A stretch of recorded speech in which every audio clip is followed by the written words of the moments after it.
आज आप पत्रकार परिषद रखने की वजह ये है कि अभी जो आपको सबको पता है कि जो प्रखंड चल रहा है नारेगांव का और कचरा पट्टी के सामने जो 2 एकड़ ज़मीन का जो प्रखंड चल रहा है, जिसका जो बवाल हो रहा है कि वो ज़मीन बेची गई है। वो ज़मीन बेची नहीं गई है, वो ज़मीन बेची नहीं गई है। वो ज़मीन को जनता के अंदर जो बेवा है, अंधे अपंग लोग हैं और जो किराए से रहते हैं, उनको वहाँ रहने के लिए हम लोगों ने एक व्यवस्था की है। और आज तक के 2 साल से कलेक्टर साहब और डिविजनल कमिश्नर जो अपने औरंगाबाद के केंद्रेकर साहब और अभी जो अडधर साहब आए उनको भी पता है, और पूना के कलेक्टर को पता है, पूना के डिविजनल कमिश्नर साहब को पता है, और दिव्यांग आयुक्त जो है पूना के उनको पता है, और महिला और बाल विकास आयुक्त सबको पता है कि ये ज़मीन के वास्ते हमने बहुत जद्दोजहद की। मगर कुछ नेताओं की वजह से हमारे जो कलेक्टर है आस्तिक कुमार पांडे साहब, उन पर दबाव आ रहा था ये ज़मीन अलर्ट नहीं करने के लिए, और वो बहुत प्रेशर में चल रहे थे और वो चाहते हैं कि भाई ये अच्छा काम हो रहा है और ये इसको मैं पूरा सपोर्ट करूँ। मगर नेताओं की और कुछ दलालों की वजह से वो परेशान हो गए, और वो परेशानी की वजह से आज वो लोगों ने वो जो करने वाले थे वो हमको करना पड़ा। और मैं ज़मीन मालक हूँ, और ज़मीन मालक होने की वजह से मैंने वो गरीब लोगों को वहाँ पर रहने के लिए एक लेटर दिया हूँ, और वहाँ पर एक बॉन्ड बना के दिया हूँ। आप बेच नहीं सकते उसको। हमारी संस्था का अलर्टमेंट लेटर भी दिया उनको कि आप बेच नहीं सकते, आप वो लेटर पढ़िए। कुछ पाखंडी लोग हैं जो मस्जिद के नाम से और पैसे लिया है और वो जगह बेच दिया है, ये सब पाखंडी बातें है। वहाँ दिव्यांग शाला होने वाली है और भिक्षाकारी केंद्र बनने वाला है, और ये लोग जो है उनकी खिदमत करेंगे ऐसा सोचकर हमने एक अच्छा कार्य के लिए काम किया है। और हम चाहते हैं कि इसके अंदर सब जात के, सब समाज के लोग आगे आए। आज आप देख रहे हैं कि भिक्षाकारी कितने लोग हो गए। आज भिक्षाकारी इतने हो गए कि उसके अंदर कई लोग नशे के अंदर चले गए।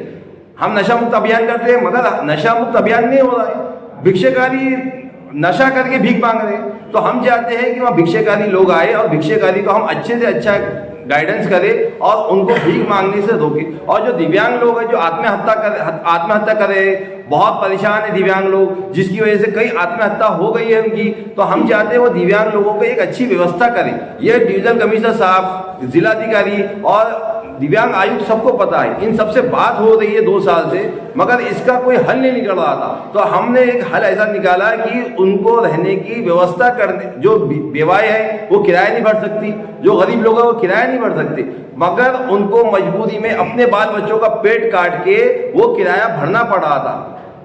तो हमने चाहा कि वो किराया ना भरते हुए अपने बाल बच्चों के जो निवाले काट रहे हैं वो अपने बाल बच्चों के पेट में डाले, उनको अच्छे से अच्छा खिलाए और उनको IAS और IPS और MBBS जैसी पढ़ाई में आगे ले जाए। और हम उनका पूरा साथ देने के लिए तैयार है। ये मैंने आज तक के सब डिपार्टमेंट के अधिकारियों को भी बोला हूँ कि हमारे गरीब बच्चे IAS ऑफिसर बने, IPS बने, MBBS करें, ताकि हमारा समाज, हर तबके का समाज आगे जाए। अभी मैंने ये लेटर दिया हूँ विभागीय साहब को, और मुख्य न्यायाधीश मुंबई और मुख्य न्यायाधीश अपने जिला सत्र न्यायाधीश सबको एक लेटर दिया हूँ, जिलाधिकारी साहब को लेटर दिया हूँ। अगर 8 दिन में पुलिस कर्मचारियों को और घाटी के कर्मचारियों को और मुख्य कार्यकारी अधिकारी, जिला परिषद के कर्मचारियोयों को, महानगर पालिका के कर्मचारियों को और महावितरण के कर्मचारियों को और जिला वकील संघ के कर्मचारियों को और तलाटी मंडल के कर्मचारियों को और जो घाटी है हमारा शासकीय घाटी रोगनालय है उनके कर्मचारियों को, ये 8 दिन में ये जो जमीनें हैं, ये 80 एकड़ जमीन है जो गवर्नमेंट की है, ये उनको 8 दिन में अलर्ट करे। नहीं तो दबंग मीडिया अपने स्टाइल में जिला अधिकारी औरंगाबाद कार्यालय के सामने धरना आंदोलन करेगा और ऐसा करेगा कि हम चाहते हैं कि हर किसी को घर मिले, कोई किराया ना दे।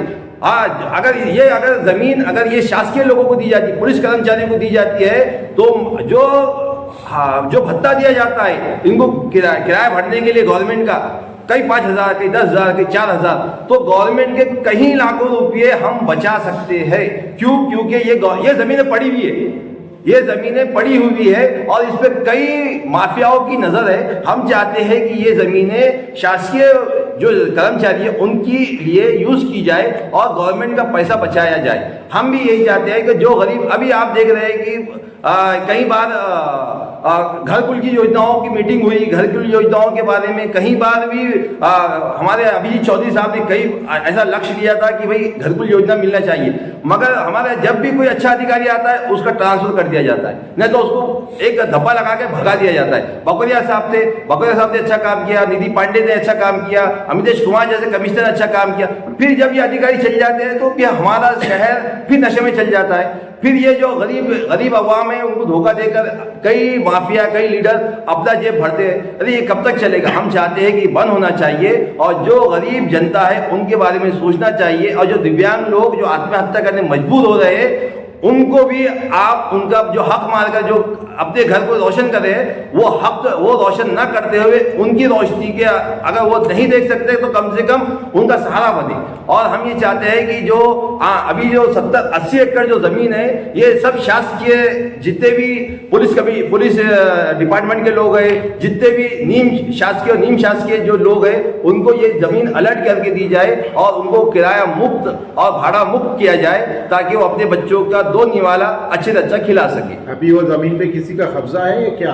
वो जमीन पर किसी का कब्जा नहीं है, जमीन मालक मैं हूँ और हमने वो जमीन लोगों को रहने के लिए दी, बेचने के लिए नहीं दी। उसमें हमने उल्लेख भी किया है कि आप बेच नहीं सकते, आप रह सकते हैं। फिर ये माफिया लोग कैसा जाके वहाँ पर जो है तो जमीन बेचने की बात कर रहे हैं, स्टेटमेंट दे रहे हैं, तो आपने क्या निर्णय लिया उसमें? अभी हमने ये सब इसके अंदर उल्लेख किया है। डिविजनल कमिश्नर साहब, यहाँ तक के मुख्य न्यायाधीश मुंबई और यहाँ तक के मुख्य न्यायाधीश, जिला सत्र न्यायाधीश, उन सबको हमने ये लेटर दिया है कि ये जो माफियाई लोग जो गलत अफवाह फैला रहे हैं उस पर ध्यान न दे और पूरी चौकसी करे और जो गरीब लोग बैठे हैं उनका सहारा बने, और जिसके बाद टीन लाने को नहीं है उनको टीन ला के दे, जिनको रहने के लिए वहाँ पर व्यवस्था नहीं है वो व्यवस्था वहाँ पर आकर खुद अपने आंखों से देखकर उनको करके दे।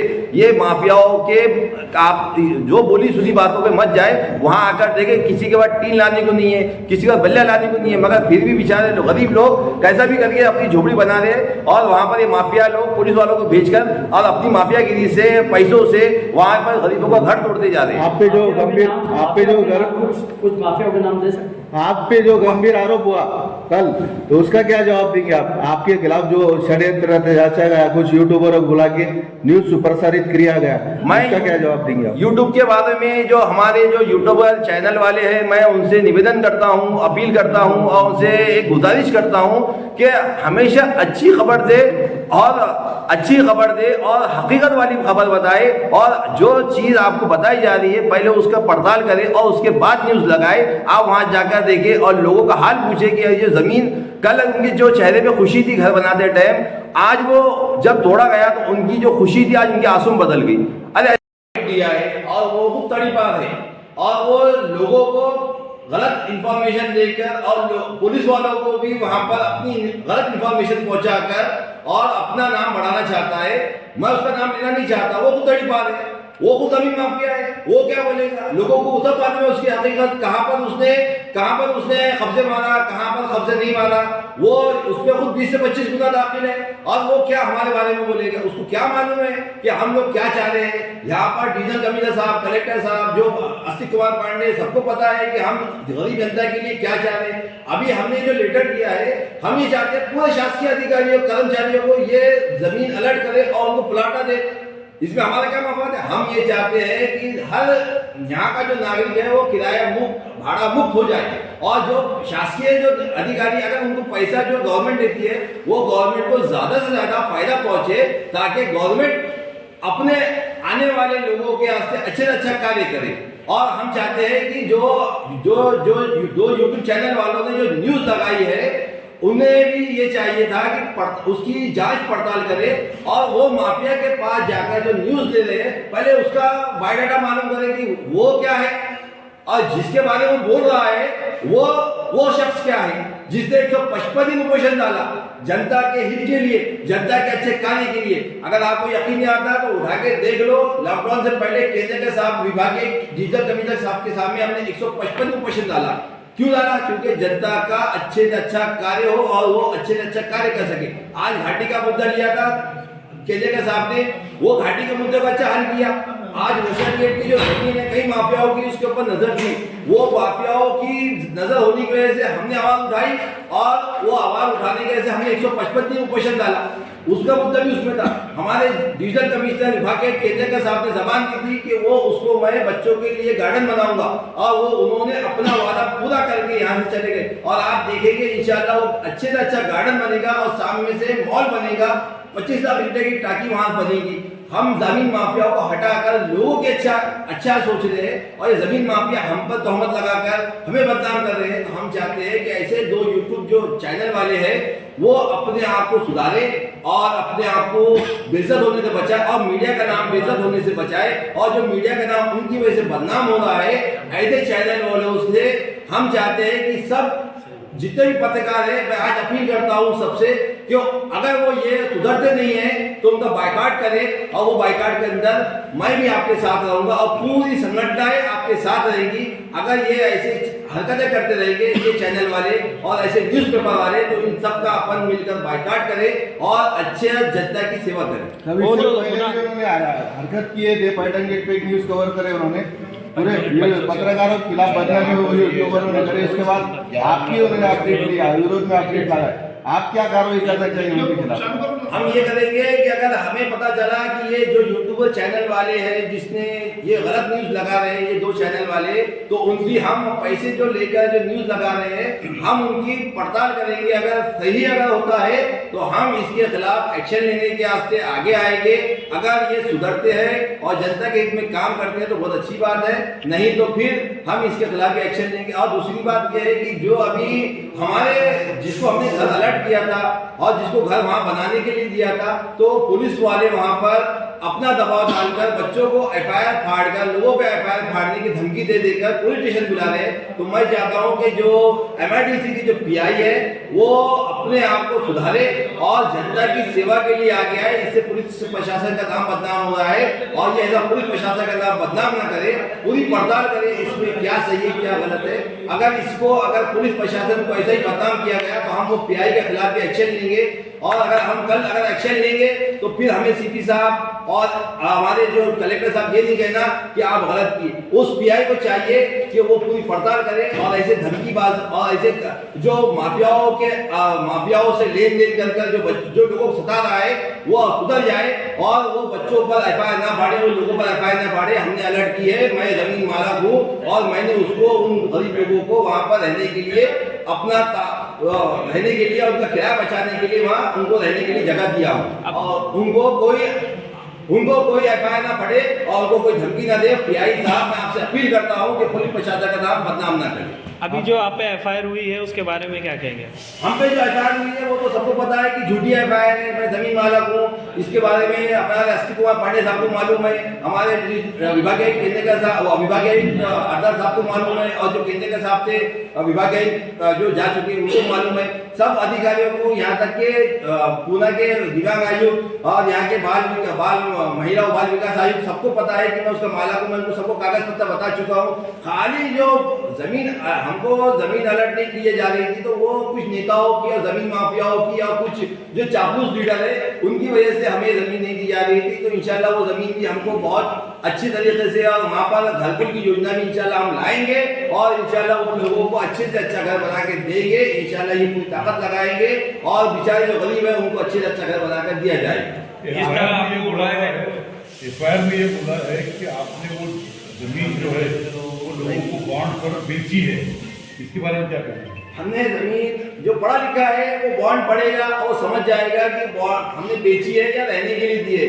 हमने अगर जो पढ़ा लिखा है वो कम पढ़ा लिखा रहा जिसने हमारे खिलाफ बोला हम तो ये समझते हैं अगर वो पढ़ा लिखा होता तो पढ़ लेता और वो सही इंफॉर्मेशन लोगों तक पहुंच जाता। और वो खुद माफिया है, वो खुद तड़ीपार है, वो क्या बताएगा हमारे बारे में और उसको पढ़ना आता है तो उसको पता था कि हम ये जमीन बेची नहीं गई है, ये लोगों को रहने के लिए दी गई है। बहुत अच्छी बात, मैं आपका आगे सपोर्ट करता हूँ और आप अच्छा काम कर रहे हैं। हम चाहते हैं कि जो अच्छा काम करना चाहता है और जो हमारा साथ देना चाहता है वो हमारे साथ आए।